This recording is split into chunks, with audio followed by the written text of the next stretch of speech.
There comes a moment, often quiet, almost unnoticeable, when a person realizes they've been living according to the expectations of everyone else, not out of love, not out of duty, but out of fear. Fear of rejection, fear of confrontation, fear of being alone. In that silence, they begin to see the cracks, moments when they should have said no, but didn't, times when they dimmed their light just to be tolerated in someone else's shadow. And perhaps the most painful truth of all, that every time they allowed themselves to be treated as less, they were teaching the world that they agreed. Carl Jung's words echo through this realization: until you respect yourself, nobody else will. Respect is not something we beg for, it is a force we radiate.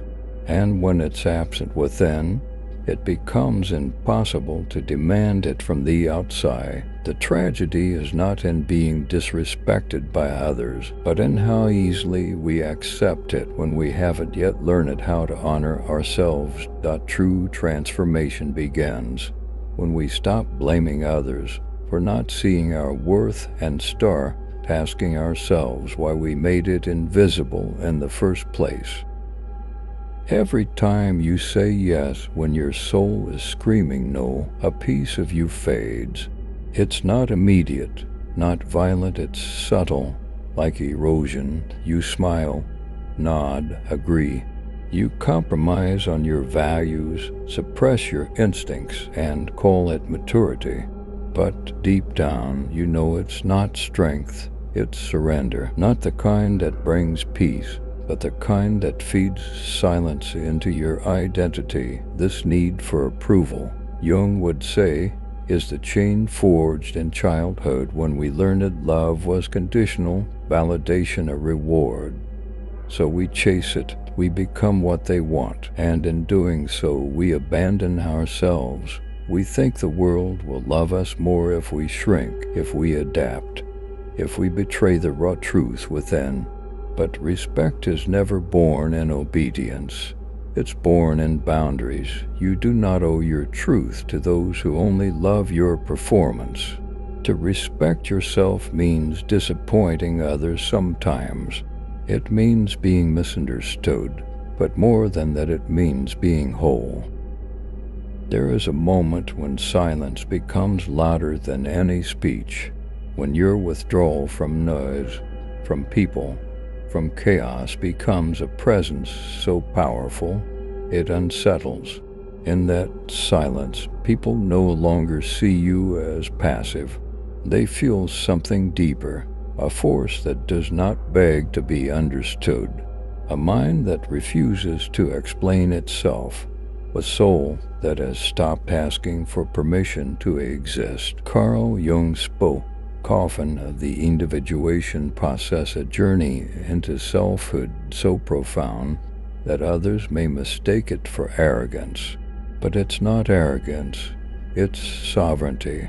It's the refusal to be pulled into performances, to be tethered to validation, to be dependent on applause for identity. When you stop being available to every conversation, to every conflict, every expectation, you stop being manipulated. You are no longer a pawn in someone else's game of emotional chess. You become your own universe.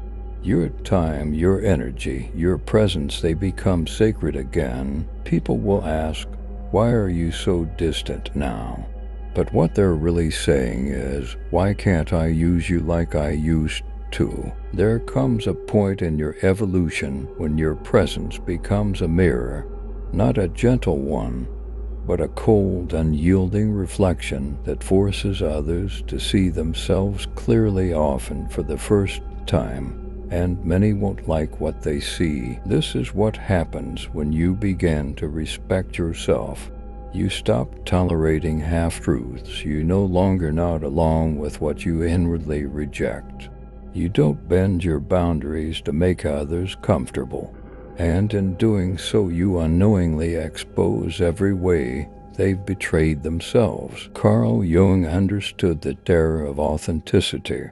He believed that to be whole, a person must confront their own shadow, the hidden, denied parts of themselves. But when you embody wholeness, you become that confrontation for others, not through aggression, but through sheer presence. The world often loves the broken because broken things are predictable. But someone who has repaired themselves from the inside out, someone who walks with clarity and refuses to be used as dangerous, not because they intend harm, but because they illuminate the lies everyone else is still living. You are no longer the person they can manipulate, guilt, or shape. You are the truth they tried to avoid. To respect yourself is not merely to speak well of yourself. It is to choose yourself again and again in rooms where you're expected to shrink. It is to bear the weight of silence rather than betray your own voice. And most terrifying of all, it is to risk being alone rather than being surrounded by people who don't truly see you. Carl Jung wrote that individuation, the process of becoming one's true self, is not a path of comfort. It's a spiral descent into the depths of your own soul, a confrontation with what you've abandoned for the sake of approval. Once you recover those parts, something irreversible happens. You stop making yourself small for people who think in fragments. You begin to radiate something whole, something others cannot control. That's when people start to say you've changed, that you've become cold, arrogant, distant. But what they're really saying is this: you're no longer someone they can use. When you respect yourself, your standards rise, your energy becomes guarded. You don't entertain chaos disguised as connection. You no longer confuse validation with love. And in that transformation, you don't just change your life, you change the kind of world you're willing to live in, because anything less than truth now feels like violence.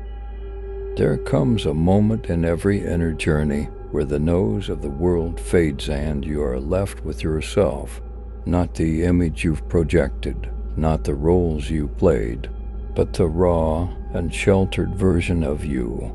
The self beneath the masks. It's in this silence that most people flee back to distractions, to crowds, to opinions that drown the quiet terror their own truth. But for those who stay, who linger in that vast emptiness, something rare begins to unfold. Self-awareness sharpens, not as an idea, but as an awakening.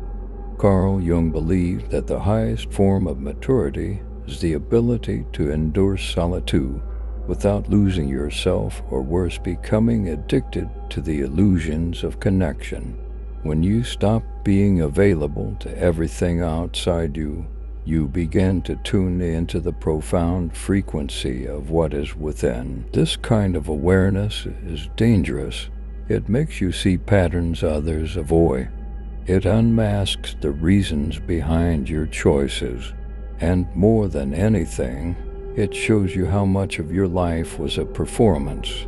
That realization doesn't break you, it sets you free. But freedom has a price: loneliness. Not the loneliness of being unloved, but the sacred kind, the kind that refines you into someone who no longer begs to be seen, but simply is. The moment you begin to truly respect yourself, you'll feel something strange and unsettling silence from the outside world. The compliments stop, the attention fades. The people who once clung to you vanish. Why? Because self-respect makes you immune to manipulation. It unplugs you from the system of false validation. You no longer need applause to feel worthy, or agreement to feel correct, and that, to most people, is threatening. Carl Jung understood this danger. He knew that when an individual stops begging for approval and starts building inner worth, the world reacts not with admiration, but with discomfort. Why? Because your transformation forces others to confront their own self-deception. They preferred you small, easy, compliant. They loved the version of you that doubted itself. The moment you no longer needed their permission to exist, they labeled you as cold, distant, arrogant. But it's not arrogance, it's alignment. You don't owe them your presence when their love was conditional. You don't owe them your light when they only ever praised your shadows. Respecting yourself doesn't isolate you, it filters out the noise, the leeches, the illusions. This collapse of external validation is not your downfall, it's your rebirth, and from it, you emerge whole. When you finally respect yourself, the world stops being your mirror. Instead, you become your own. This shift is terrifying to those who've built their identity around approval. But to you it is liberation. Carl Jung taught that inner authority is not about dominance over others. It is the unshakable trust in your inner compass, even when the entire world screams otherwise. It is the ability to look in the mirror and say, I am enough, without needing confirmation from lovers, friends, or family. But the path to this truth is brutal. It requires you to shatter every mask you've worn to be accepted. You must abandon the version of yourself designed to please, the agreeable face, the watered-down soul, and what remains is raw, pure, uncomfortable you. This confrontation with the self is not a moment of clarity, it's a war. Your ego will resist. Your fear will beg you to run back into the arms of external comfort. But those comforts are the chains, and you've outgrown them when you stop asking, do they like me? And start asking, do I respect myself?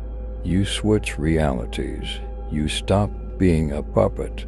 You become the playwright, and with that shift comes peace, not from the world, but from within. Most people don't fear being disliked. They fear being powerful because power demands responsibility. Carl Jung believed that once a person awakens to their own value, they can no longer play small. They can no longer hide behind self-pity or the comfort of victimhood. To respect yourself means to confront the weight of your own potential. It's not just about self-love. It's about realizing that your words shape worlds, your decisions ripple across lives, and your silence or your presence can alter the course of someone else's fate. This is why so many refuse to rise, because rising means you can't blame others anymore. You can't say they held me back. No. Now the only thing left to face is you, and that truth is heavier than any enemy outside. But those who dare to face it, who dare to look their potential in the eye without flinching, become terrifying not because they harm others, but because they illuminate what others refuse to see within themselves. When you respect yourself, you force the world to reconcile with a presence that won't beg, won't shrink, won't apologize for existing. You become a mirror that reflects back everyone's fear of their own unlived greatness. And in that moment, you stop being someone they can control.